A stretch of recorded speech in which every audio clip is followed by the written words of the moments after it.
C'est une commune de 1150 habitants.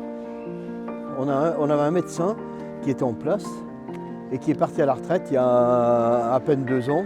On a créé une vidéo qu'on a diffusée largement, mais malheureusement cette vidéo n'a pas apporté ses fruits, on n'a pas eu de médecin pour autant. Il n'y a plus aucun médecin qui veut vous prendre en tant que référent. Ça fait plus d'1 an que j'ai pas vu de médecin, ça fait plus d'1 an que mon autre fille n'a pas vu le médecin. J'en suis plus malade pour elle. Essayez d'avoir un médecin sur Doctolib ici. Allez, vous avez ouvert Doctolib ? J'embête pas les médecins, je connais leur travail, mais on a besoin d'avoir un médecin. C'est pas possible autrement, quand même. Qu'est-ce que c'est que ce bazar-là ?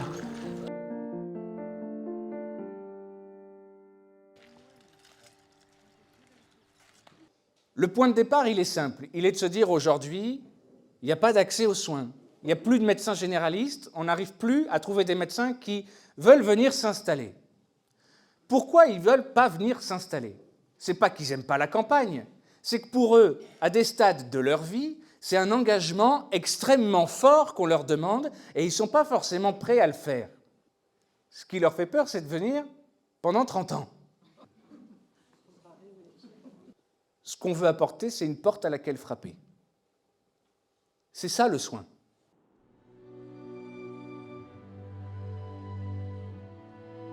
Médecin solidaire, le principe c'est très simple. Si on ne peut pas demander beaucoup de contraintes à peu de médecins, on peut peut-être essayer de demander peu de contraintes mais à beaucoup de médecins. On lui dit tu vas venir pendant 1 semaine. 1 semaine par an. En marge de ton activité principale, ou ça peut devenir un mode de vie aussi de faire ça pendant quelques mois, d'enchaîner les semaines. J'ai une certaine culture, j'ai un métier enrichissant, je suis dans le contact, j'ai une certaine réflexion. Si nous, on ne s'investit pas pour essayer de faire progresser la société et d'aider, qui va le faire ? Pourquoi est-ce qu'ils seraient d'accord pour venir 1 semaine ?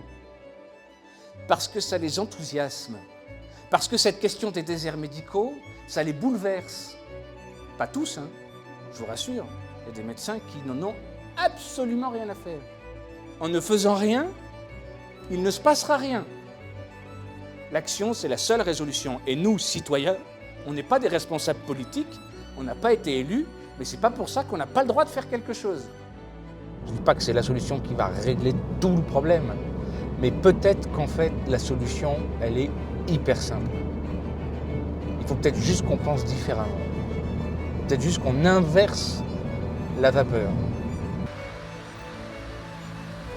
Quand tu es médecin, qui plus est médecin généraliste, on a vraiment une notion de service à la population. On doit rendre service à la population.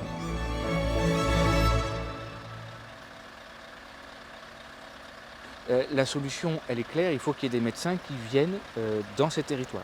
Et j'ai la conviction intime qu'il y a plein de médecins qui n'ont pas choisi de faire des études de médecine par hasard et qui sont partants pour appartenir à un collectif, à une aventure humaine qui défend ces valeurs-là de la médecine générale. Si on passe notre temps à dire que la médecine générale, c'est un métier qui est pourri, qui est sous-valorisé, où on fait que du temps administratif et qu'on est en train de devenir des assistantes sociales et que c'est nul et que ceci, cela, il ne faut pas s'étonner que personne ne veuille venir, tu vois. Donc tu vois, ça c'est le cabinet. T'es le premier à le voir, hein, parce que tu vois, il vient d'arriver et là il y a la grue qui arrive de ce côté-là, tu vois, qui est là-bas, et qui va transporter du coup dans les airs le cabinet modulaire pour le poser ici. Nous, on est dans un projet social solidaire. L'association, elle est à but non lucratif. Personne ne s'enrichit dans cette histoire, hein. Ce n'est pas une start-up. Mais notre objectif, c'est de déployer la solution le plus vite possible pour répondre à l'urgence sanitaire.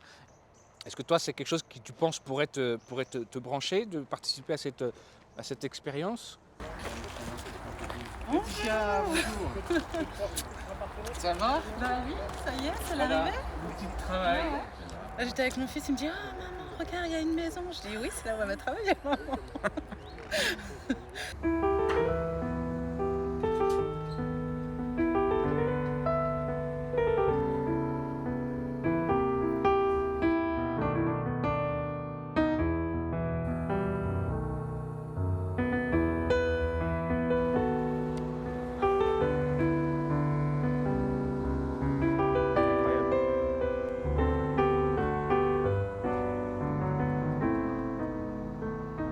C'est émouvant parce que c'est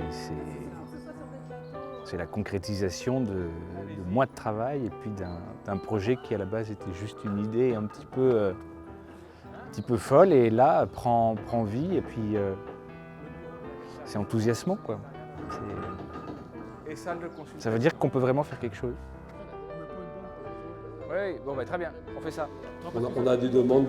Ce matin, il y avait un entrepreneur qui était là, et qui est pas d'Agen et qui disait moi je vais revenir là parce qu'avant je venais à Agen et j'ai plus de médecin. Mais ça va de Guéret, ça va de partout. C'est pour ça qu'on est confiant. Si on a les médecins en face, ça va le faire. Ça va tourner. Ça suscite nécessairement des levées de boucliers. Ah ben maintenant on va faire de l'humanitaire dans notre propre pays. Il y a des gens qui vont penser comme ça. Non, je pense vraiment que les confrères ont fait vraiment comme ils ont pu, avec les armes qu'ils avaient. Je pense que les collègues, ils sont au turbin, tous les jours dans la médecine. Ils font la médecine qu'ils ont envie de faire. Certains décident effectivement, comme tu le dis, peut-être de faire un exercice plus confortable que d'autres, mais c'est leur choix. Personne n'a dit qu'on ne pouvait pas faire ça. Et c'est là que je me dis, en fait, on a beau se tortiller comme on veut, on peut inventer tout ce qu'on veut. Il faut y aller.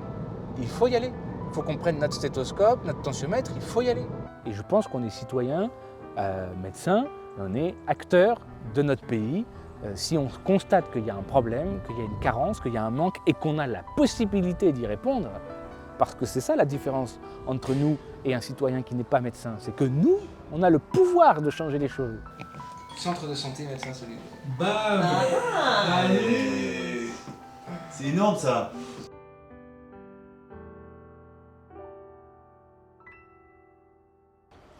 Alors, est-ce qu'on a la boîte aux lettres? Oui, ça y est.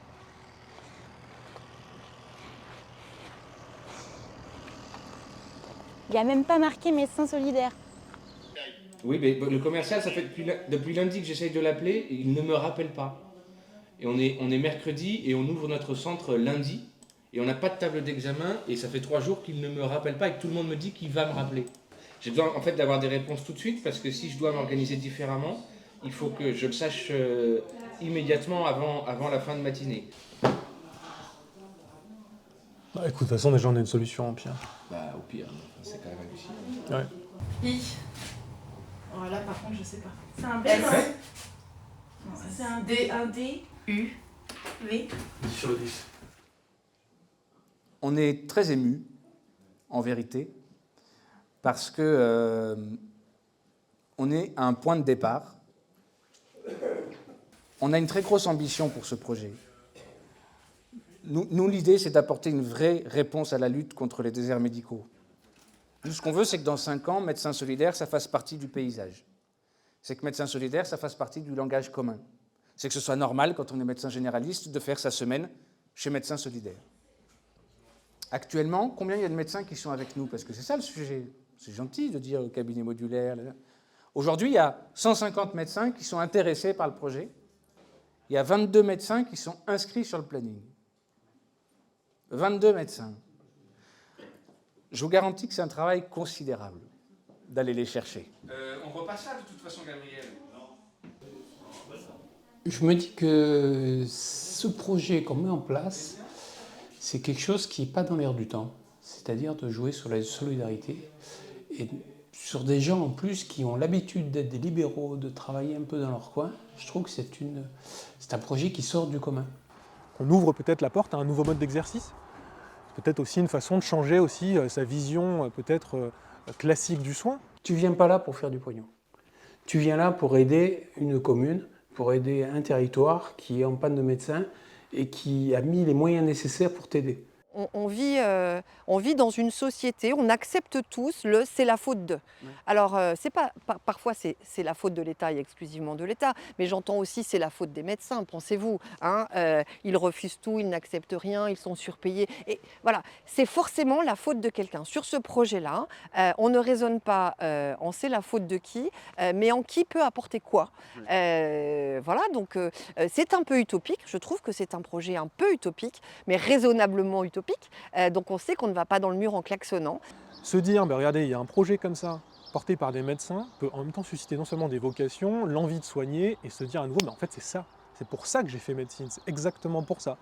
au jour le jour, on cherche vraiment des solutions pour tout. C'est pas que pour le médecin, ça peut être aussi pour le boulanger, ça peut être aussi pour être vraiment à l'écoute et au plus près des gens ici. L'école notamment aussi qui a failli fermer une classe où on s'est mobilisé. Enfin voilà, c'est vraiment, mais c'est juste l'humanité et la solidarité entre gens qu'on a perdu, je pense, que beaucoup de gens ont perdu et qu'il faut redonner confiance en disant ça existe toujours et vous pouvez nous rejoindre en fait. Pourquoi on n'y croirait pas?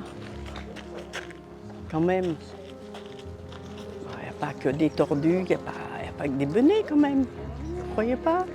Il y a quelques-uns quand même qui sont... Comment ça va? T'as trouvé facilement? Oh bah oui, hein. Magnifique. Bonjour. Joël et Laetitia, Elsa qui viendra ici la dernière semaine de novembre, donc médecin généraliste, qui est en place actuellement en Vienne. D'accord. Et qui viendra dans le projet Médecins Solidaires, qui est enthousiaste. Oui, tout à fait.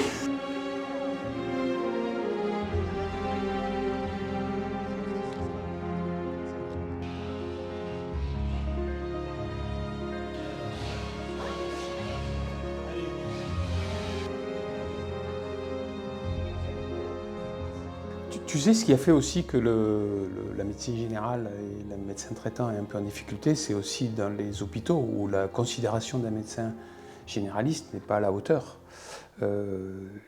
Les internes, souvent, on leur dit vous n'allez pas faire médecine générale quand même. Moi, j'ai vu quand même dans les hôpitaux, quelqu'un qui finissait dans les 10 premiers de l'internat, il a choisi médecine générale, on lui a dit mais pourquoi tu fais médecine générale quoi? Parce qu'il était sorti pas loin d'être major. C'est presque la honte. Il te broie des vocations, hein, le système, c'est abominable. Mais ça disparaît jamais. Quand tu as ça quelque part au fond de toi, si on rallume la chaudière, je suis sûr que ça repart. Quand tu es médecin, je trouve que tu as un poste d'observation sur l'humanité qui est hyper privilégié. C'est-à-dire que tu vois passer dans ton bureau tout le monde. C'est-à-dire que cette séparation par les milieux, qui soient tout socio-culturels, on la laisse à la porte d'entrée et on se retrouve d'humain à humain. Oui. Ouais, moi mon père était médecin généraliste en milieu rural. Il n'est pas celle de ce patient. Ah ben il pense que c'est un très beau projet, il m'a dit si tu y arrives c'est de la magie.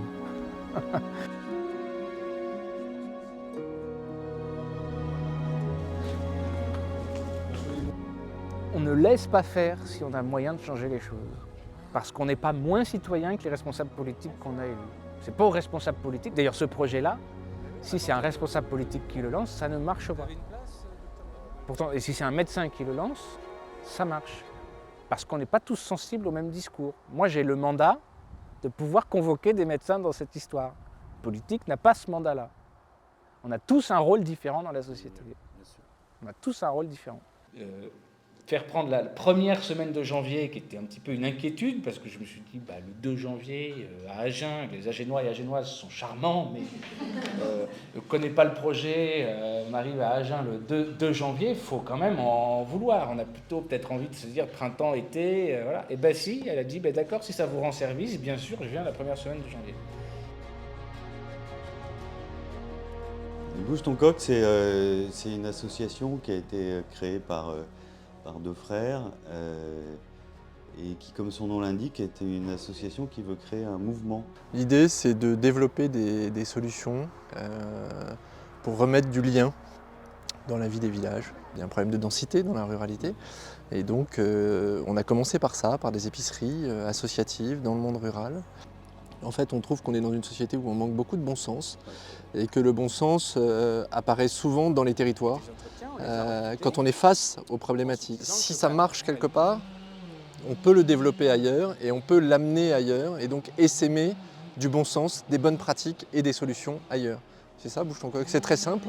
Et Médecins Solidaires, c'est né de ça. C'est né de notre rencontre avec Martial quand on a vu son tour des remplacements un peu partout en France. Nous, on a trouvé ça absolument génial. On l'a appelé et on lui a dit, mais nous, on veut résoudre des problèmes dans la ruralité. Toi, tu l'as vécu dans ton quotidien, dans ton...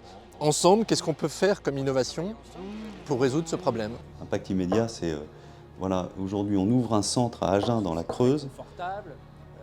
L'impact, il est immédiat. On sait qu'on apporte du soin de proximité On apporte 50 médecins qui vont soigner des habitants. Le lien entre la liberté et l'égalité, c'est la fraternité. Et la fraternité, c'est le collectif des citoyens. Aujourd'hui, on voit bien, on a la chance d'aller dans les ministères, on est reçu parce qu'on est innovant, on est originaux, on a une manière d'appréhender les choses différentes. Et donc on nous écoute, mais en même temps, on voit bien qu'il y a un petit rictus. Ils disent, bon, on va vous aider, en fait, il nous faut un peu l'aumône. Et puis, mais en fin de compte, ils ne l'ont pas encore compris, mais c'est nous qui allons changer le monde. C'est nous qui allons leur montrer la voie. C'est comme ça que ça marche. Et tous les citoyens devraient comprendre que c'est ça le truc. On reste dans une expérimentation. Ça veut dire qu'on est co-constructeur de cette aventure, et je vous le dis d'avance, il y a peut-être des moments où on aura des difficultés. Il y a peut-être un médecin qui va se désister au dernier moment, et au début, on n'aura peut-être pas le médecin pour le remplacer. Je n'ai pas envie de me tirer une balle dans le pied, de vous faire perdre la confiance ou de vous faire croire que le projet est fragile. Mais c'est un projet humain qui démarre. Donc, par exemple, la semaine de Noël, je ne vous cache pas qu'elle n'est pas facile à donner. Est-ce que vous êtes avec nous? Oui. Qui viendra prendre rendez-vous dans le centre solidaire d'Agen? Ben, c'est déjà presque la moitié.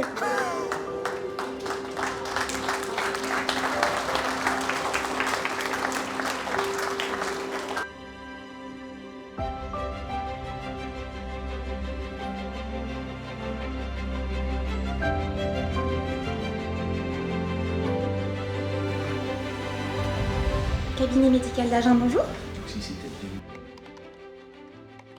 Marie, son prénom, c'est ça, votre fille?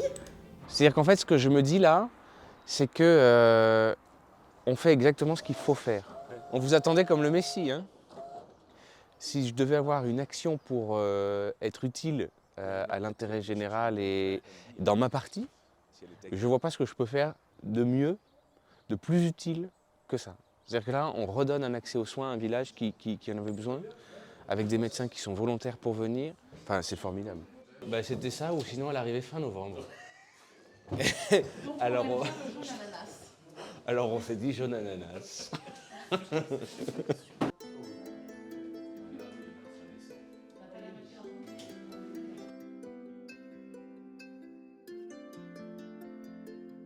Chez moi, mon mari, il y a 25 ans qu'il a eu un accident du travail, il est paraplégique, mais je m'occupe de mon mari.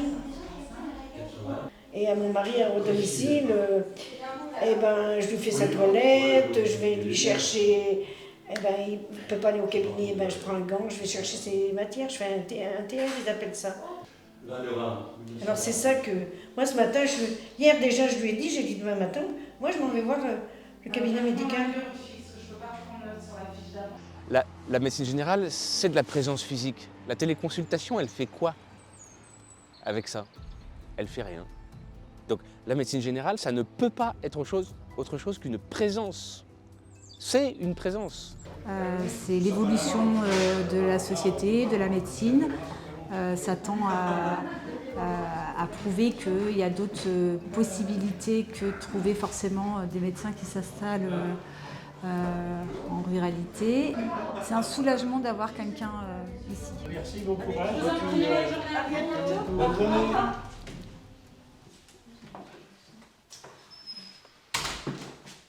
On va voir arriver des catastrophes. Là, pour l'instant, on voit des gens qui ont envie, qui viennent, là, les 2-3 cas que j'ai vus ce matin, je dirais, il n'y a pas de catastrophe à gérer. Mais je pense qu'on va en voir. On va voir des gens où il va falloir relancer des bilans complets, des diabètes déséquilibrés, des hypertendus pas équilibrés, des artériopathies qu'on va découvrir. Enfin, je pense qu'il y aura vraiment les 6 premiers mois, là, on va avoir vraiment des pathologies à récupérer. Il y a un rendez-vous d'urgence à 12h20.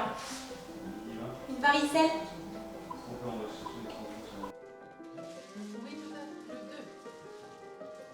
Il y a évidemment une transmission parce que la continuité des soins, comme le disait monsieur, ça peut être la fragilité du projet et nous, on a l'intention que ça en devienne la force. Il y a des médecins que vous allez adorer et vous allez leur dire à la fin de la consultation « Oh, c'est dommage, vous étiez bien plus sympa que celui de la dernière fois. » C'est sûr, ça va arriver. Et il y en a, vous allez rentrer chez vous et vous allez dire « Ah dis donc, celui-là, il n'était pas commode, je suis content qu'il reste qu'une semaine. » Oui, cette semaine, faites un roulement. Voilà, c'est ça. Vous n'avez pas de chance, c'est pas moi que vous verrez. Ce sera l'autre. Mais je ne vous connais pas. Alors comment voulez-vous vous connaître avez quelque chose. Mais je fais confiance de toute façon. Moi, je suis une vieille. Et les vieux, ils font confiance. Je suis convaincu qu'on va être surpris par la qualité du suivi qu'on aura ici. Ça va être une succession de médecins qui s'engagent volontairement et avec cœur dans un projet social, qui ont le souci de bien faire, qui sont enthousiastes, qui ont envie d'aider et qui sont très sensibilisés à cette question de continuité des soins. Le soin doit être un point fixe présent, un phare. On est content de voir cette attente et en même temps on n'est pas crédule sur l'idée que ça sous-tend un besoin derrière, un besoin, une attente de soins à laquelle on va devoir répondre, une vraie mission. S'il y a 8000 médecins qui rejoignent le projet Médecins Solidaires, le collectif Médecins Solidaires, et 8000 médecins c'est 10% de la population concernée, de la population mobilisable, 10% ça fait 8000, s'il y en a 8000, on ouvre 150 centres de santé. La vitesse à laquelle on va ouvrir ces 150 centres de santé dépend que de la vitesse à laquelle les médecins vont rejoindre le collectif. Parce qu'après, c'est juste une question de personnel, de ressources humaines et d'embauche pour qu'on duplique le modèle. Et ça peut aller très vite. Et l'idée, c'est pas que dans 20 ans, on ait 20 centres, parce que l'urgence, elle est maintenant. Si on a une cause dans laquelle on croit, je pense qu'il est très important de porter sa voix et de s'engager dans ce type de projet, c'est sûr et certain. Combien vous êtes payé? Ça, c'est un peu implicite. Combien vous vous engagez? À combien? Quel est votre niveau d'engagement, tu vois? Et ça, on comprend très vite la question. Quel est votre niveau d'engagement dans l'aventure Médecins Solidaires? Alors moi, il y a une phrase de Malraux que j'adore, c'est les grands rêves poussent les hommes aux grandes actions. Et nous, on est des rêveurs. Et je crois qu'on ne fait rien dans la vie sans un minimum d'inconscience. Qu'est-ce qui fait que tout le monde lève la main à la fin de la réunion publique en disant « nous, on est derrière vous » Parce qu'on les emmène. Et on les emmène parce qu'on a rêvé. On est des grands utopistes d'abord pour nous. Et puis dans notre utopie, on emmène les autres. Il faut avoir des utopies. Le premier postulat pour nous, c'est avoir des utopies. Je pense que c'est extrêmement important. Et la plupart des utopies du XXe siècle sont mortes. Et c'est en les rendant accessibles qu'on permettra à ces rêves de vivre. Et on a besoin de rêves. Enfin, je veux dire... Aujourd'hui, il y a eu une dizaine de consultations de patients qui sont venus et qui ont été pris sur le champ. Et volontairement, on n'a pas voulu faire plus de consultations que ça parce que on découvre tout, hein, donc il ne faut pas qu'on soit submergé par le flux. Et 50 prises de rendez-vous entre le téléphone, les gens qui sont venus sur place prendre rendez-vous. Voilà. Donc, on a une dame qui est venue pour sa fille qui avait la varicelle, une dame qui était à la réunion publique. Si elle n'était pas venue là, elle n'avait pas de médecin traitant, si elle n'était pas venue là, elle serait allée aux urgences. Donc il y a au moins un passage aux urgences aujourd'hui qui a été épargné par le fait de redonner un accès aux soins de proximité. Et une varicelle ne mérite pas qu'on aille aux urgences. Une varicelle ne mérite pas qu'on aille aux urgences, ne mérite pas une téléconsultation parce que ce serait totalement inutile. Parce que la téléconsultation ne pourra absolument pas permettre de juger de la sévérité des lésions, de l'état général, etc. Et pour autant, cette mère de famille, il est légitime qu'elle puisse consulter un médecin pour la rassurer parce que c'était une varicelle qui était quand même cognée. Je pense qu'on est dans une société où l'altruisme est la solution à beaucoup de choses pour que le monde aille mieux. Je pense qu'on arrive à la limite de beaucoup de choses dans notre monde actuel. Que l'hypercapitalisme, je pense, a fait son temps. Chaque fois qu'on fait quelque chose, on se pose la question, est-ce que le médecin va considérer, en prenant cette décision-là, que ça va accompagner une expérience réussie pour lui? Nous, ce qu'on veut, c'est que le médecin, à la fin de la semaine, il se dise « j'y suis allé pour une raison, j'en repars pour une autre et je reviendrai pour une troisième ». Que s'il a mis 10 ans en chambre à travailler comme un fou, c'est aussi pour pouvoir avoir une semaine de gratification absolue, qui ne se monnaie pas. C'est là son métier. C'est justement de ne pas compter, c'est justement de ne pas avoir 170 patients la journée et de même plus pouvoir être maître de son temps. Peut-être que ça te rendra heureux, finalement, médecin solidaire, aussi. En tout cas, il faut qu'il y ait de la solidarité. Je ne sais pas s'il n'y a que ça, mais c'est important que dans le paysage, il y ait de la solidarité. Une semaine, je pense qu'à peu près tous les médecins peuvent le faire, donc si tout le monde s'y met, On peut vraiment changer la donne, on peut changer la donne dans ces territoires ruraux. Et aujourd'hui, avoir une personne qui vit en France et qui est privée de soins, ça, c'est pas acceptable. Il faut qu'il y ait une réponse solidaire des médecins dans ce sujet. C'est nécessaire.